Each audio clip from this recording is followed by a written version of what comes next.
Hello everyone, आप सभी को जय मसीह की। मैं मोनिका आज आपके साथ परमेश्वर के वचन को बांटना चाहती हूँ।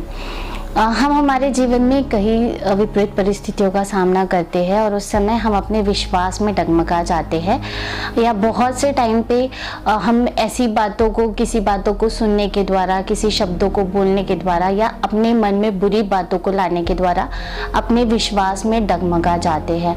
बट हमें अपने विश्वास में डगमगाना नहीं है, हमें अपने विश्वास में दिन प्रतिदिन मजबूती को लाना है, जिसके द्वारा हम परमेश्वर में बने रहते हैं। क्योंकि एक विश्वास ही ऐसी चीज है जिसके द्वारा हम परमेश्वर पर बने हुए हैं। तो हमें अपने विश्वास में बने रहने के लिए कुछ चीज़ों को करना ज़रूरी है। हमें ज़रूरी है कि हम अपने कानों को कंट्रोल में रखें कि हम किन चीज़ों को सुन रहे हैं।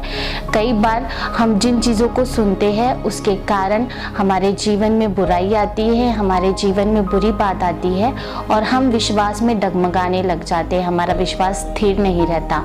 तो हमें ज़रूरत है कि हम अपने कानों से किस चीज़ों को सुन रहे हैं उस पर ध्यान दें। अगर हम उस चीज़ पर ध्यान देंगे तो हम अपने विश्वास में बने रहेंगे।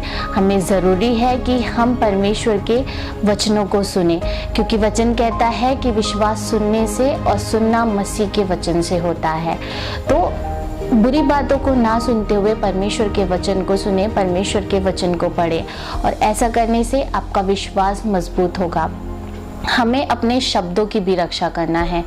कई बार हम बुरे शब्दों को बोलते हैं, गलत बातों को बोल देते हैं और उन सब चीज़ों के कारण हमारे जीवन में बुरी बातें आती है, हमारे जीवन में अपवित्रता आती है। तो हमें ज़रूरत है कि हम अपने मुंह के शब्दों पर भी कंट्रोल दें, अपने मुंह के शब्दों की भी रक्षा करें कि हम क्या बोल रहे हैं।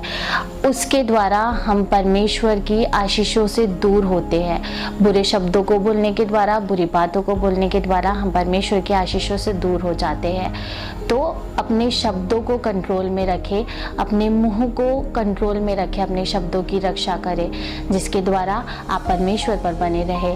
अपने मुंह से परमेश्वर के वचनों को बोले, अपने मुंह से ऐसी चीज़ों को बोले जिसके द्वारा केवल परमेश्वर को महिमा मिले, और अपने जीवन के द्वारा परमेश्वर को, सामने वाले लोगों को आप अपने जीवन के द्वारा परमेश्वर को दिखाइए। और अपने मन की रक्षा करें, अपने मन को बुरे ख्यालों से, बुरी बातों से बचाए, अपने मन में बुरी चीज़ों को आने से रोके, अपने मन में केवल परमेश्वर को रखें, केवल परमेश्वर के वचनों को रखें और परमेश्वर की आज्ञाओं को रखें। और जब हम ऐसा करेंगे, जब हम अपने मन में परमेश्वर के वचनों को, परमेश्वर की आज्ञाओं को रखेंगे, तो आपका मन आपको बुराई की तरफ नहीं लेकर जाएगा, आपका मन आपको अच्छाई की तरफ लेकर जाएगा, आपका मन आपको परमेश्वर की तरफ लेकर जाएगा। और जब आपका मन आपको परमेश्वर की तरफ लेकर जाएगा तो आप अपने विश्वास में मजबूती को पाएंगे और आप अपने विश्वास में बढ़ते जाएंगे। तो हमें ज़रूरत है अपने विश्वास को स्थिर रखने के लिए, अपने विश्वास को और मजबूत करने के लिए हमें ज़रूरत है कि हम अपने आँख, कान, हाथों का, मन का और शब्दों का, अपने शरीर के हर एक अंगों पे कंट्रोल को रखें। क्योंकि हमारे शरीर के बहुत से अंग कभी कभी हमें गलत चीज़ों की तरफ लेकर जाते हैं।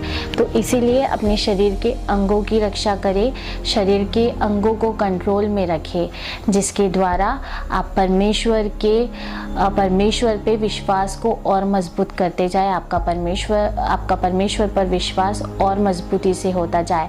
विशेष रीति से अपने कानों की रक्षा करें, जिसके द्वारा आप किसी बुरी चीज़ों को ना सुने, अपने मुंह के शब्दों की रक्षा करें जिससे आप बुरी चीज़ों को ना बोले, और अपने मन की रक्षा करें जिसके द्वारा आपके मन में कोई बुरी बातें ना आए। इन चीज़ों की रक्षा करने के द्वारा आप परमेश्वर पे विश्वास को और मजबूती से बढ़ाते जाएंगे और परमेश्वर आपको आशीषित करते जाएंगे, क्योंकि विश्वास ही के द्वारा हम सभी चीज़ों को पा सकते हैं। और अगर हमारा विश्वास मजबूत रहा, हमारा विश्वास स्थिर रहा, तो हम परमेश्वर पर बने रहेंगे और परमेश्वर हमें हमारे विश्वास के द्वारा आशीषित करते जाएंगे। God bless you all. Shalom.